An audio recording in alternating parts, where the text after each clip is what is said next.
ஆ, இந்த நேரத்துல என்ன மெசேஜு? பாப்போமா? வேண்டாமா? ஆ,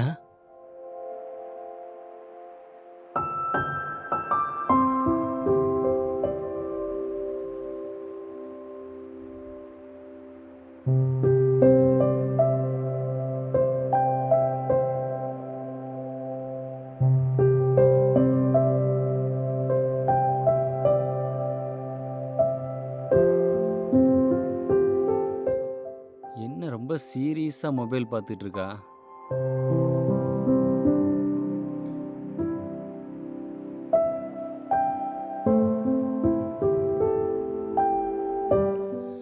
அடிக்கடி இப்படித்தான் இவளுக்கு மெசேஜ் வந்துகிட்டே இருக்கு. யாருன்னு சொல்லவும் மாட்டேன்றா.